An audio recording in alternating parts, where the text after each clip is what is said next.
எல்லோருக்கும் வணக்கம். இந்த ஊடக சந்திப்பின் ஊடாக எனக்கு யாழ் மாவட்ட போதனா வைத்தியசாலையில் ஏற்பட்ட அதிகார துஷ்பிரயோகம் மற்றும் என்னுடைய மருத்துவ சேவைக்கான அடிப்படை உரிமை மீறல் தொடர்பான சில செய்திகளை இங்கே வெளியிடுவதற்காக வந்திருக்கிறேன். என்னுடைய பெயர் தானா கிருஷ்ணானந்த். தானா கிருஷ்ணான்னு சொன்னால் சில பேருக்கு தெரியும். நான் ஒரு மனித உரிமைகள் பாதுகாவலர் மற்றும் செயற்பாட்டாளராகவும் சுயாதீன எழுத்தாளராகவும் இருந்து வருகிறேன். இந்த நிலையிலே கடந்த காலங்களிலே பெருமளவிலே பேசப்பட்ட விடயங்களிலே இந்த டாக்டர் அர்ச்சுனா சம்பந்தமான விடயங்களிலும் நான் சில விளக்க கட்டுரைகளை எழுதி வந்தேன். அதோடு தொடர்ச்சியாக சமூக வலைத்தளங்களில் பலதரப்பட்ட விடயங்களையும் பேசி வந்த நிலையிலே எனக்கு யாழ் மாவட்ட வைத்தியசாலைக்கு சென்றபோது ஒரு அதிகார துஷ்பிரயோகம் மற்றும் அச்சுறுத்தலான சூழ்நிலையை நான் அனுபவித்து விட்டு வந்திருக்கின்றேன். அதன் மேற்கட்டமாக நடந்த சம்பவத்தை நான் இங்கே ஆரம்பத்திலிருந்து கூறுவதாக இருந்தால், கடந்த 29/7/2024 அன்றைய தினம் என்னுடைய வேலை நிமித்தம் முல்லைத்தீவு பகுதிக்கு சென்றிருந்தேன். ஒரு காணி வேலைக்காக சென்றிருந்தேன். நீதிமன்ற கட்டளையுடன் நான் அந்த வேலைக்கு சென்றிருந்தேன். அந்த நீதிமன்ற கட்டளை எல்லாம் என்னுடன் கையில் இருக்கிறது. சென்றபோது அங்கே ஏற்பட்ட ஒரு தகராறு காரணமாக நான் முல்லைத்தீவு மாவட்ட வைத்தியசாலை அனுமதிக்கப்பட்டேன். அன்றைய தினம் அனுமதிக்கப்பட்ட நிலையிலே அங்கே எனக்கு தொடர்ந்து சிகிச்சை அளிக்கப்பட்டு வந்தது. அடுத்த நாள் மறுதினம் 30ஆம் தேதி நீதிமன்றம் அங்கே சம்பந்தப்பட்டவர்களுக்கு பிணை வழங்கிய காரணத்தினால் எனக்கு அங்கே நிற்பது ஒரு அச்சுறுத்தலாக உணர்ந்த நேரத்தில் நான் வேறு வைத்தியசாலைக்கு மருத்துவ சிகிச்சைக்காக செல்ல போகிறேன்னு சொல்லி தெரிவித்திருந்தேன். அந்த நிலையில் அங்கே இருக்கின்ற முல்லைத்தீவு மாவட்ட வைத்தியசாலையினுடைய சட்ட வைத்திய அதிகாரி ஜேஎம்ஓ அவர்கள் என்னை பார்வையிட்டு தன்னுடைய அந்த மெடிக்கல் வேலை எல்லாத்தையும் முடித்துவிட்டு, நீங்கள் எங்கு வேணுமானாலும் சிகிச்சைக்கு செல்லுங்கள், தான் அந்த ஜிஎம்ஓ ஃபைலை தான் பார்த்து விட்டதாக தெரிவிக்கும்படி அந்த ஜிஎம்ஓக்குரிய அந்த ஃபைலை அந்த நம்பரை எழுதி என்னிடம் ஒரு சிட்டையில் தந்திருந்தார். அதை கொண்டு நான் 31ஆம் தேதி மாலை 5 மணி அளவில் யாழ் வைத்தியசாலைக்கு அனுமதிக்கப்பட்டேன். நானாகத்தான் சுய விருப்பத்தின் பேரில் முல்லைத்தீவு வைத்தியசாலையிலிருந்து நான் யாழ் மாவட்ட வைத்தியசாலை 24ஆம் போர்ட்டுக்கு அனுமதிக்கப்பட்ட நேரத்திலே அந்த முதல் 24ஆம் போர்ட்டிலிருந்து நான் தெளிவாக என்னிடம் உள்ள ஆவணங்கள் அனைத்தையும் சமர்ப்பித்து அன்றைய தினம் இரவு எனக்கு மருத்துவ சிகிச்சை தரப்பட்டது. எனக்கு கையிலே தையல் போடப்பட்டு அடுத்த நாள் 31ஆம் தேதி 29ஆம் போர்ட்டுக்கு மாற்றப்பட்டான். அங்கே என்னை பார்வையிட்டவர் டாக்டர் ரவிராஜ் ஐயா அவர்கள் எலும்பு முறிவு வைத்தியரிடம் காட்டிவிட்டு மற்றும் தன்னுடைய வேலை முடிந்து விட்டது என்று சொல்லி வீடு செல்லலாம் என்று சொல்லி குறிப்பிட்டிருந்தார். அப்போ எலும்பு முறிவு வைத்தியரும் என்னை பார்வையிட்ட பிற்பாடு அவர் எனக்கு அந்த எலும்பு முறிவு சம்பந்தமான பிரச்சனை இல்லை என்று சொல்லிவிட்டு சென்று விட்டார். நான் 29ஆம் நம்பர் நோயாளர் விடுதியிலும் என்னை முல்லைத்தீவு ஜேஎம்ஓ பார்த்த விடயங்களை முழுமையாக தெரிவித்திருந்தேன். அந்த வகையிலே ஜேஎம்ஓ பார்வையிட தேவையில்லை, நீங்கள் அந்த நோயாளருக்குரிய அட்டையை பெற்றுக்கொண்டு போகலாம் என்று கூறியிருந்தார்கள். நான் காத்து கொண்டிருந்த நேரம் 31ஆம் தேதி புதன்கிழமை மாலை 3 மணி அளவில் யாழ் மாவட்ட வைத்தியசாலையினுடைய சட்ட வைத்திய அதிகாரி டாக்டர் செல்லையா பிரணவன் ஐயா அவர்கள் வருகை தந்து என்னை அந்த 29ஆம் இலக்க விடுதியுடைய அந்த டாக்டர் ரூமுக்கு என்னை அழைத்தார். அங்கே அவருடைய ஒரு ஊழியரும் இருந்தார். அழைத்தவர் நான் அங்கே என்னுடைய மருத்துவ சிகிச்சைக்காக அழைக்கின்றார் என்று நான் நினைத்து உள்ளே சென்று நான் அங்கே என்னை தொடர்ச்சியாக அந்த மருத்துவ சிகிச்சை சம்பந்தமான எந்த கேள்வியும் கேட்கவில்லை. தன்னை தெரியுமா என்று கேட்டார். அதுக்குரிய அறிக்கையெல்லாம் நான் முழுமையாக இந்த முறைப்பாட்டு கடிதத்தில் எழுதியிருக்கின்றேன். தன்னை பற்றி ஃபேஸ்புக்கில் எழுதுவது நான் தானே, உன்னுடைய தலைவர் அர்ச்சுனா தானே, அர்ச்சுனா சொல்லி அவ்வளவு செய்கின்றாய், உனக்கு பின்னால் யார் இருப்பது போன்று இவ்வாறு தொடர்ச்சியாக என்னை விசாரித்து கொண்டிருந்தார். நான் உண்மையிலே அங்கே நோயாளியாக சென்றிருந்தேன். எனக்கு அதுக்குரிய மருத்துவம் ஏனைய மருத்துவங்கள் அங்கே தரப்பட்டிருந்ததை நான் மறக்கவில்லை. இங்கே வந்த டாக்டர் செல்லையா பிரணவன் அவர்கள் என்னை விசாரித்து கொண்டிருந்து விட்டு திடீரென மேசையிலிருந்து எழுந்து சொன்னார், தான் என்னுடன் கதைத்த விடயங்கள் எல்லாம் ரெக்கார்ட் பண்ணிவிட்டேன், என்னை சட்ட ரீதியாக பார்ப்பதாக. அப்போது வரை நான் உணர்ந்து கொண்டது அவர் தன்னுடைய மருத்துவ தேவைக்காக எனக்கு மருத்துவம் தருவதற்கு அதுக்குரிய வேலையாக வந்திருக்கிறேன்னா நான் விளங்கி கொண்டேன். அதுக்கு பிற்பாடு தான் நான் மீண்டும் அந்த 29ஆம் நம்பர் நோயாளர் விடுதியுடைய பொறுப்பு அதிகாரி இன்சார்ஜ் என்று சொல்லக்கூடிய தாதியர்களிடம் சென்று நான் கேட்டேன், டாக்டர் பிரணவன் அவர்கள் வந்தார், ஏன் வந்தார் என்று எனக்கு தெரியாது, வாரெல்லாம் எனக்கு கேட்டுவிட்டு போகிறார் என்று சொன்னார். அப்போது உங்களை பார்க்க தேவையில்லை தான் என்று கூறுகின்றார். ஆனால் டாக்டர் பிரணவன் டாக்டர் அவர்கள் என்னை அந்த வைத்தியசாலை அறைக்குள் வைத்து கதைத்த எந்த ஒரு ஆதாரமும் என்னிடம் இல்லை. என்று சொன்னால் நான் ஒரு நோயாளியாக உணர்ந்து கொண்டு உள்ளே சென்று நான் அதன் பிற்பாடு எனக்கு ஆபத்து இருப்பதை விளங்கி கொண்டு பின்னர் நடந்த அனைத்து சம்பவங்களையும் நான் என்னுடைய கைத்தொலைபேசியில் வாய்ஸாக ரெக்கார்ட் செய்து வைத்துள்ளேன். அதிலே முதலாவதாக நான் ஒரு சில விடயங்களை போட்டு காட்டுகின்றேன் உங்களுக்கு. அது நிறைய ரெக்கார்ட் இருக்குது, கிட்டத்தட்ட ஒரு மணி நேரத்துக்கு மேலே. அதற்கு பிற்பாடு நடந்த அனைத்து சம்பவங்களும் பணிப்பாளர் கதைத்தது முதல் ஒவ்வொருவரும் கதைத்த வரைக்கும் என்னிடம் இருக்கிறது. இங்கே நான் அந்த முக்கியமான சில விடயங்களை நான் உங்களுக்கு போட்டு காட்டுகிறேன். அதில் முதலாவது விடயம், நான் வந்திருப்பதை வைத்தியசாலையில் அறிந்து அந்த வைத்தியசாலையுடைய 29ஆம் நம்பர் இலக்க விடுதிக்கு ஜேஎம்ஓ அவர்கள் கால் பண்ணி கிருஷ்ணா என்பவர் நிற்கிறாரான்னு கேட்டதுக்கான ஒரு ஆதாரத்தை நான் உங்களுக்கு காட்டுகிறேன்.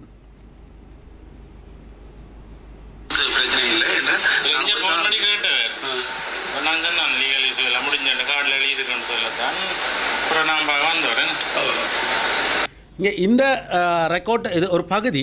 இதில் நீங்கள் கேட்டிருப்பீங்க, ஜேஎம்ஓ டாக்டர் அவர்கள் தான் அந்த 29ஆம் நம்பர் விடுதிக்கு அழைப்பை எடுத்து கேட்டிருக்கிறார், நான் நிற்கிறேன்னா என்ன பார்க்க வேணுமான்னு சொல்லி. இரண்டாவது விடயம், நான் பார்க்க தேவையில்லை என்று சொல்லி, என்னை அவர் பார்க்க தேவையில்லை, ஏற்கனவே அங்கே முல்லைத்தீவு வைத்தியர் பார்வையிட்டு விட்டார் என்று சொன்னதாக கூறிய அதற்குரிய ஆதாரத்தையும் நான் இங்கே உங்களுக்கு தருகிறேன்.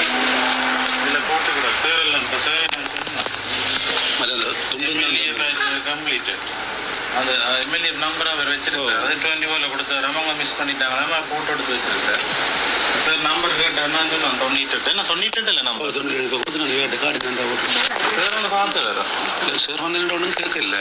அது உங்களை இங்கே பார்க்க அங்கே பார்த்துட்டீங்க தானே, அவர் வேறு விதமாக என்ன த்ரெட் பண்ணார், அதெல்லாம் நான் போகிறேன். இங்கே இந்த இடத்துல நீங்கள் கேட்டிருப்பீங்க, அந்த விடுதிக்குரிய தாதிய உத்தியோகத்தர் தெளிவாக கூறுகிறார், உங்களை இங்கே பார்க்க தேவையில்லை என்றும், அங்கே முல்லைத்தீவு சட்ட வைத்திய அதிகாரி என்னை பார்வையிட்டதை அவரிடம் தெரிவித்ததையும் தெளிவாக கூறுகிறார். இத்தோடு இன்னும் ஒரு விடயத்தை நான் உங்களுக்கு இதில் காட்டுகின்றேன்.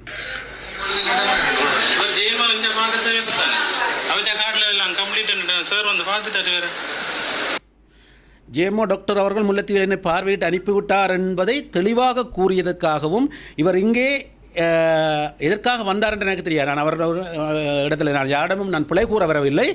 என்னிடம் நடந்த விடயத்தை நான் இங்கே தெளிவுபடுத்துகின்றேன். அதுதான் என்னுடைய முழு நோக்கமாக இருக்கின்றது. இதன் பிற்பாடு நான் அங்கே உள்ள வைத்தியர்களிடம், அங்கு உள்ள தாதியுத்தியர்களிடம் தெரிவித்துவிட்டு எனக்கு ஒரு நிற்பதற்கு ஒரு அச்சுறுத்தலான சூழ்நிலையை உணர்ந்து கொண்டிருந்த போது, நான் தொடர்ச்சியாக என்னை நிற்கத்தான் வேணும், வெளியே நான் எனது சுய விருப்பத்தின் பேரும் வெளியே செல்ல முடியாது என்று மறுத்து விட்டார்கள். ஆனால் நான் நின்றேன். அடுத்த நாள் 1ஆம் தேதி 8ஆம் மாதம் 1ஆம் தேதி காலை 8 மணி அளவில் அங்கே வருகை தந்த வைத்தியர், எங்களுக்குரிய அந்த மருத்துவ கன்சல்ட் என்று சொல்லக்கூடிய டாக்டர் ரவிராஜ் ஐயா அவர்களிடம் நான் நடந்த விடயத்தை கூறினேன். எனக்கு இவ்வாறு ஒரு அச்சுறுத்தல் ஒன்று ஏற்பட்டிருக்கின்றது என்பதை நான் தெளிவாக கூறினேன். அப்போது ஐயா அவர்கள் சொன்னார், இது சம்பந்தமாக என்னால் எதுவும் கதைக்க முடியாது, நான் உங்களை பணிப்பாளரிடம் அனுப்புகிறேன் என்று சொல்லி பணிப்பாளர் அவர்களிடம் அனுப்பினார். பணிப்பாளர் அவர்களிடம் அழைத்து சென்ற என்னை பணிப்பாளர் அறைக்குள் ஏற்கனவே நான் வருவதை அறிந்து அந்த வைத்தியசாலைக்குரிய போலீஸ் உத்தியோகத்தரும், அதாவது போலீஸ் ஓஎஸ்சி ஐயா அவர்களும் ஏனைய வைத்தியர்கள் இருவரும் அங்கே காத்து கொண்டிருந்தார்கள். நான் உள்ளே சென்று எனக்கு நடந்த விஷயத்தை சத்தியமூர்த்தி ஐயா அவர்களிடம் நான் தெரிவித்தேன். அதற்கு பிற்பாடு சத்தியமூர்த்தி ஐயா அது தொடர்பாக எதுவுமே என்னிடம் கதைக்கவில்லை. பிரணவன் டாக்டரிடம் எதுவும் கதைத்தாரான்னு தெரியவில்லை. எனக்கு எந்த ஒரு வகையிலும் அதுக்கு பிறகு எந்த ஒரு நடவடிக்கையும் அவர் மீதோ அல்லது அது சார்ந்தோ எடுக்கவில்லை. ஆனால் தன்னிடம் தனக்கு ஏற்பட்ட சில விடயங்களாக கருதி உடனே கேட்டார், நீங்கள் என்னை பற்றியும் எழுதியுள்ளீர்கள் என்று. நான் சொன்னேன், ஓமையா, நான் மனதுரிமை பாதுகாவலர் செயற்பாட்டாளராக இருக்கிறேன், ஒரு சுயாதீன எழுத்தாளர் என்ற வகையிலே நான் விமர்சனங்களை எழுதுவது வளமை, எல்லா விமர்சனங்களும் எழுதுவது வளமை, ஆனால் நாகரிகமான முறையிலே நான் எழுதுவதாக நான் குறிப்பிட்டிருந்தேன். அப்போது திருப்பி மீண்டும் உங்களை பற்றியெல்லாம் நீங்கள் இவ்வாறு எழுதினால் நான் உங்களை சும்மா விட மாட்டேன், உங்களை சட்ட நடவடிக்கை உட்படுத்துவேன், ஏஎஸ்பி சாரிடம் கதைத்து விட்டேன் என்றெல்லாம் கூறினார். அதிலே கடைசியாக ஒரு வார்த்தையை கூறினார், நீங்கள் வடபகுதியில் எங்கு சென்றாலும் இறுதியாக என்னுடைய மருத்துவமனைக்கு தான் வர வேண்டும், இந்த மருத்துவமனைக்கு தான் வர வேண்டும் என்று கூறியிருந்தார். அந்த கூற்றானது உண்மையிலேயே எங்களுக்கு ஒரு அச்சுறுத்தலான ஒரு சூழ்நிலையாகவும் எங்களுடைய மருத்துவ உரிமையை, அடிப்படை உரிமையை மீறுவதாகவும் தான் இங்கே நான் உணர்ந்திருக்கின்றேன். அதிலே கூறிய நான் ஐயாவுடன் கதைத்த விடயங்கள் கிட்டத்தட்ட ஒரு 30 நிமிஷத்துக்கு கிட்ட என்னிடம் ரெக்கார்டு இருக்கின்றது. ஆனால் என்னுடைய தொலைபேசியில் அதை வாங்கி வைத்திருந்தார்கள், இருந்தாலும் என்னிடம் ரெக்கார்டு இருக்கின்றது. இந்த விடயத்தில் ஒரு பகுதி, ஒரு சின்ன பகுதியை மட்டும் நான் இங்கே போட்டு காட்டுகிறேன். மிகுதி அனைத்துமே நான் விசாரணையின் போது தெளிவாக வழங்குவதற்கு தயாராக இருக்கின்றேன். இதில் உங்களுக்கு இப்போ சொல்கிறேன், படத்தில் நீங்கள் உங்களுக்கு ஏதாவது கருத்தமாக சரிதானே, இங்கே உள்ள டாக்டர்மாரோடையோ இதுகளை பற்றி எழுதுகிற முதல் பாட்டு இந்த ரெக்கார்டில் நீங்கள் கேட்டிருப்பீங்கள் தெளிவாக சொல்லப்பட்டுக்கிறது, கொஞ்சம் சவுண்ட் கொஞ்சம் குறைவாக இருக்கிறது, ஆனால் தெளிவாக விளங்கும். நான் எந்த ஒரு பகுப்பாய்வு திணைக்களத்துக்கும் இந்த முழு ஆதாரங்களையும் தருவதற்கு நான் தயாராக இருக்கின்றேன். எந்த ஒரு சட்ட நடவடிக்கையாக இருந்தாலும் அதற்கு நான் ஒத்துழைக்கவும் தயாராக இருக்கின்றேன். இந்த வைத்தியசாலைக்கு தான் வர வேண்டும் என்று கூறுவது. அத்தோடு இங்கே பிரணவன் டாக்டர் அவர்கள் கதைக்கும் போதும் பலரை பற்றி என்னிடம் விசாரித்தார். முகநூலில் எழுதியவர்கள் பலரை பற்றி விசாரித்தார். இணையதளங்கள் சம்பந்தமாக என்னிடம் விசாரித்தார். இங்கே சத்தியமூர்த்தி டாக்டர் அவர்களும் என்னை கூப்பிட்டு வைத்து என்னுடைய முகநூல் பதிவுகள் சம்பந்தமாகவும் அங்கே எழுதப்பட்டவர்கள் சம்பந்தமாகவும் வேறு சிலரை பற்றியும் விசாரித்தாரே தவிர எந்த ஒரு வகையிலும் நான் நோயாளியாக இருக்கிறேன் என்று கருதவில்லை. அதன் பிற்பாடு என்னை மீண்டும் ஜெயம்மா பிரணவன் அவர்களிடம் அனுப்பி வைத்தார் பணிப்பாளர் அவர்கள். அவர் நான் பொய்க்காரன் என்று சொல்லியும் அந்த ரெக்கார்டும் என்னிடம் இருக்கிறது. நான் அது விசாரணைக்காக நான் ஒப்படைக்கின்றேன். இவன் ஒரு பொய்க்காரன், இவன் அர்ச்சுனா மாதிரி பொய் கேஸுகள் போடுவான், இவனை விடுங்கள், நான் கதைக்கவில்லை என்று கூறி மீண்டும் என்னை நோயாளர் விடுதிக்கு அனுப்பி வைத்தார்கள். 2 மணித்தியாலங்கள் கழித்த பிற்பாடு மீண்டும் அங்கே வருகை தந்த நோயாளர் விடுதி 29ஆம் இலக்க நோயாளர் விடுதிக்கு வருகை தந்த அந்த வைத்தியசாலையினுடைய யாழ்ப்பாணம் போதனா வைத்தியசாலையினுடைய போலீஸ் பொறுப்பு அதிகாரியவர்கள் என்னை மீண்டும் அழைத்து விசாரணைக்காக அழைத்து சென்றார். நான் நோயாளியாக இருக்கின்றேன், என்னை மீண்டும் விசாரணைக்காக அழைத்து சென்று நோயாளர் நலன்புரி சங்க அலுவலகம், இந்த போதனா வைத்தியசாலையில் இருக்கின்ற நோயாளர் நலன்புரி சங்க அலுவலகத்தில் இருந்த அத்தனை பேரையும் வெளியேற்றிவிட்டு என்னை தனிமையில் வைத்து உங்களுக்கு பணிப்பாளர் முறைப்பாடு ஒன்று செய்துள்ளார், அது சம்பந்தமாக உங்களை விசாரிக்க வேண்டும் என்று சொல்லி மூடிய அறைக்குள் வைத்து என்னை விசாரித்தார். அது சம்பந்தமான முறைப்பாடு கேட்டார். நான் அப்போது யோசித்து நான் கூறினேன், வடிவாக எனக்கு ஒரு குழப்பமாக இருந்தேன். சொன்னால் நான் பலமான அடிகளுடன் வந்திருந்தேன், நோயாளியாக இருக்கின்றேன் என்பதை கருத்தில் கொண்டு நான் கேட்டேன். ஐயா, நீங்கள் இது செய்வது சரியா? அவருடைய பேர் பெரியசாமி ஐயா. பெரியசாமி ஐயா, நீங்கள் இது செய்வது சரியா? நான் இப்போது நோயாளியாக இருக்கின்றேன் என்பது உங்களுக்கு விளங்குகிறதான்னு கேட்டேன். அப்போதுதான் அவர் இல்லை நீங்கள் உங்களுடைய கருத்தை கூறலாம், ஆனால் இங்கே எங்களுக்கு முறைப்பாடு தரப்பட்டிருக்கின்றார். நான் சொன்னேன், இந்த மூடி அறைக்குள்ள உடனே என்னை தனியாக வச்சு விசாரிக்கிறீர்கள், நீங்கள் சட்ட நடவடிக்கை உட்படுத்தலாம், பிரச்சனை இல்லை, எங்கே கூப்பிடாலும் நான் வருகை தருவேன், அது பிரச்சனை கிடையாது. ஆனால் இந்த இடத்தில் நீங்கள் செய்வது சரியா? நான் உடனடியாக விடுதிக்கு செல்ல வேண்டும் என்று கேட்டேன்.